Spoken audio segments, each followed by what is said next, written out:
Bibisitahin natin sa vlog na to ang Canyon Cove Hotel and Spa Beach Resort na matatagpuan sa Nasugbu, Batangas. From Metro Manila, around 2 hours ang travel time papunta dito. Depende pa rin syempre sa traffic. First thing na mapapansin mo dito is the spacious resort. Sobrang laki niya talaga. Plus, ang laki ng swimming pool na perfect talaga for the whole family. Maraming beses ko nang nakita itong Canyon Cove sa iba't ibang vlogs at nakita ko nga na compared sa mga ibang beach resort, mas affordable talaga ang mga rates nila rito. Kaya naman during the weekend, yung reception nila punong-puno talaga ng tao. Nataon din na weekend to, kaya medyo matagal talaga yung hinintay namin bago kami naka-check-in. So this vlog would be an honest review na naging experience talaga natin dito sa Canyon Cove. So hindi lang puro ganda, hindi lang puro saya yung ipapakita namin sa inyo, kundi yung mga areas din kung saan kami na-disappoint ng konti, isi-share din namin. And since 3 families kami na mag-staycation dito, 3 superior king room ang kinuha namin. Meron tong 1 bedroom with 1 king size bed, tapos may mga extra beds pa beside the window na na-enjoy talagang pag-stayan ng aming mga kids. Parang nagkaroon talaga sila ng me time dito sa corner na to. Kaya dito talaga sila nagstay na dalawa. Tag-isa sila. Isa doon sa kwarto, tapos isa dito sa sala. So sa sobrang laki ng room, meron na rin tong sariling kitchen. Tapos meron tong 2 toilet and bath. So isa rito sa labas, tapos isa doon sa bedroom nila. Ayan, tapos kompleto na rin, meron kayong heater, merong water pagdating nyo, tapos meron na rin mga coffee and tea with creamer and brown sugar. So, meron ding mini fridge na pwede nyo paglagyan ng mga baon yung food and drinks. Ayan, tapos dito, ganda ng family suite. Ayan, yung... Ayan, ganda! Okay, tapos may vault din.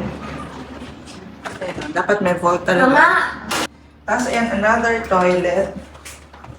And may another toilet dito, shower. May hot and cold. Okay, may hot and cold. Tapos eto may bathtub. Papakita natin. May bathtub to anak.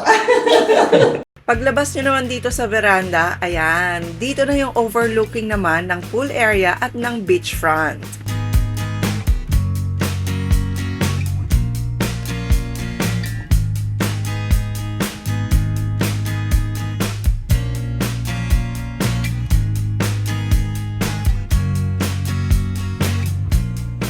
Kaya naman pagkapahinga lang ng konti, gusto na kagad ng mga kids na pumunta sa beach at sa swimming pool. Very nostalgic itong hagdan nila papunta sa swimming pool. Pwede kayo actually mag-elevator, pero pwede rin kayong dumaan dito sa hagdanan. Masarap lang din na pumupunta sa mga ganitong beach resort once in a while, lalo na pag busy ka talaga sa trabaho o kaya sa mga side hustles mo, kasi parang nakaka-refresh talaga ng utak. So, eto yung itsura nung kanilang hotel accommodation. Ayan yung ating drone shot.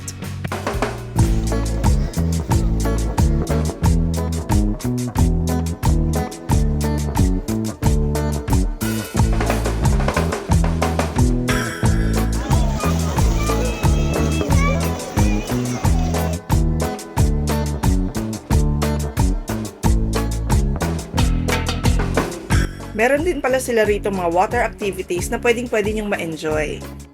Tapos yung pinaka-beach naman nila mismo, ayan o, meron siyang parang harang. So yung mga anak nyo, sigurado rin kayong hindi makakapunta sa malayo. So, ang napansin ko lang, yung mga kids, parang mas na-enjoy nila yung pool kesa dito sa beach. So mostly na nandito sa beach, yung mga nagpapa-picture, o kaya yung mga teenagers na lulusong lang saglit, tapos babalik na naman sa swimming pool.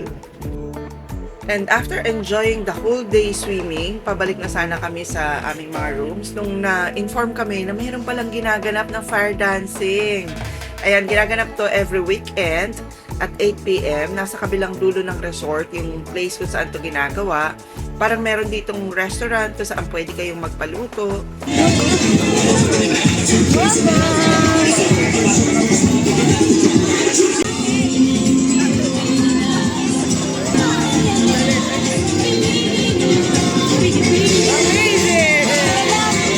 So, ang gagaling nila ate sa kanila kuyang mag-perform. Ang galing ng group.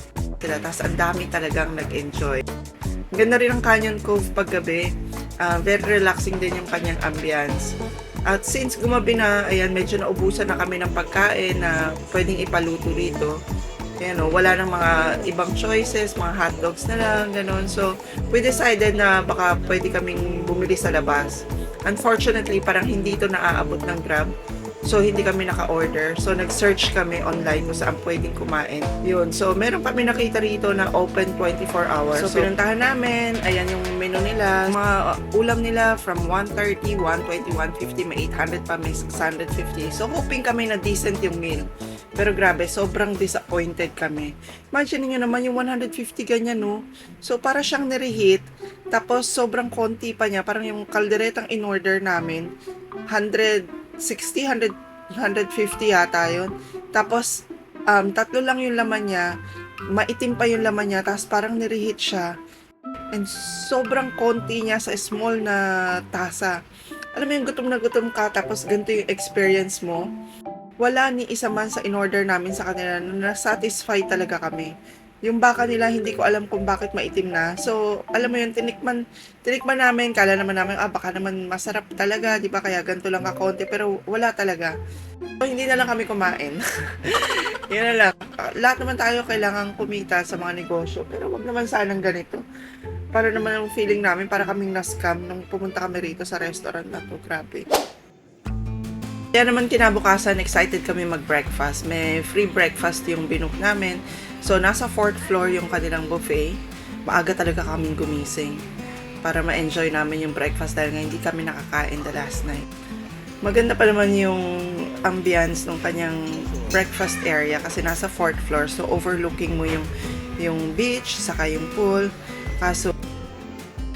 Pero unfortunately, yung experience namin for breakfast ay hindi rin ganun kaganda. So, tingnan nyo naman yung butter, di ba? Okay, so hindi ko lang alam kung kakulangan lang sa staff kaya hindi na monitor. Pero yung food itself, para talagang hindi mo talaga siya mauubos. So, ayan. So, hindi na naman kami kumain. Ano ba naman yan? So, yun lang. Isa sa mga dapat i-improve. Sana ma-improve ng Canyon Cook kasi sayang yung experience. So again mga ka-best finds, this is based on our own experience. Pwedeng iba yung ma-experience nyo pag pumunta kayo doon. Again, the place had been great. The accommodation is great.